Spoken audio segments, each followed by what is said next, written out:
High guys, welcome back to my channel Priya vlogs. তো guys, এর আগের ব্লগটাতে তো তোমাদেরকে দেখালাম যে আমরা দুপুরবেলা অনেক ঘোরাঘুরি করা হলো আমাদের সবারই। তারপরে খাওয়া দাওয়া করে একটু রেস্ট করলাম আমরা। তারপরে এদিকে দেখো আমরা রেডি সবাই। তো এখন টাইম হয়েছে 4:45। দিদা বাড়ি থেকে আমাদের বাড়িতে কিন্তু যেতে গাইস বেশি টাইম লাগে না। তো চলো এখন চলে যাচ্ছি। আর জানলা দিয়ে দিদা দেখছিল, এত বেশি খারাপ লাগছিল বলে বোঝাতে পারবো না।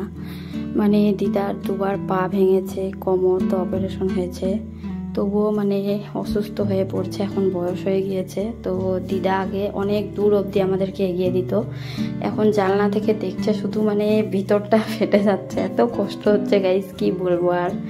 তো এদিকে আমরা রেডি হয়ে এখন মানে সবাই এগিয়ে দিল। আর ওখানকার লোকজন কিন্তু খুব ভালো, দেখতেই পেলে কতগুলো লোক যখন আমরা আসছি। তোমাদেরকে যে বলেছিলাম মামার বাড়িটা দেখাবো, নতুন দিচ্ছে। তো দেখো সামনে এখানে সারের গোডাউন আছে মামার, আর মানে উপরতলা বাড়ি দিচ্ছে একদম পিছন অবধি গোটাইটাই। তো কিছুদিন পরে কমপ্লিট হয়ে যাবে। তো দিদা যতদিন বেঁচে থাকবে এখানে আসবে না গাইস, মানে ওটা দিদার বাড়ি, আর ওখানেই দিদা যতদিন বেঁচে থাকবে ততদিন থাকবে।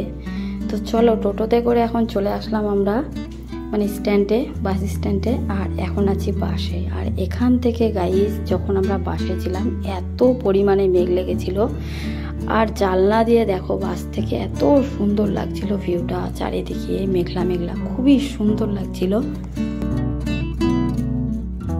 দাদা আর বৌদি যাচ্ছে বাইকে, আর ভাই, আমি, সুপ্রিয়া, মা, প্রিন্স সবাই যাচ্ছি বাসে করে গাইস। তো মানে মেঘ দিনটা করছে, আর খুব কিন্তু মনটা খারাপ লাগছিল, দিদাকে রেখে আসছি, আর কোথাও যেতেও পারছে না দিদা, মানে এখন বয়স্ক হয়ে গিয়েছে, তো কোথাও যেতেও যাচ্ছে না। তো চলো এখন আমরা পৌঁছে গেলাম। আর দেখতে পাচ্ছ কত মেঘ লেগেছে, আর এত বৃষ্টি হলো যখন আমরা বাসে ছিলাম, চারিদিকটা দেখেই বুঝতে পারছো এত কালো হয়ে গিয়েছে। আর কিন্তু দারুণ লাগছিল ওয়েদারটা, ঠান্ডা ঠান্ডা। আর রাস্তাতে যেতে যেতে মানে বেগুনি কালারের ফুলগুলো যে আছে খুবই সুন্দর লাগছিল দেখতে।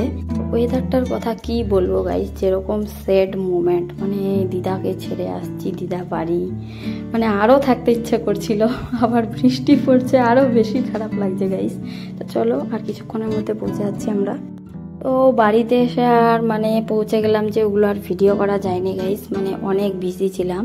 তো প্রিন্সের বার্থডের দিন যারা একটু খাটাখাটনি করেছিল আমাদের বাড়িতে, ঠিক করে খাওয়া দাওয়া করতে পারেনি, বৃষ্টি চলে এসেছিল। তো আজকে মাটন নিয়েছে আবার, আর এখানে সবারই খাওয়া দাওয়ার নেমন্তন্ন আছে আমাদের বাড়িতে। তো সব কিছু রান্না করা কমপ্লিট, এখন রাত্রি 9টা। আর এদিকে দেখো জেঠি মাটন রান্না করছে। তো আজকে রাত্রেবেলা অনেক লোকজন খেতে আসবে আমাদের বাড়িতে।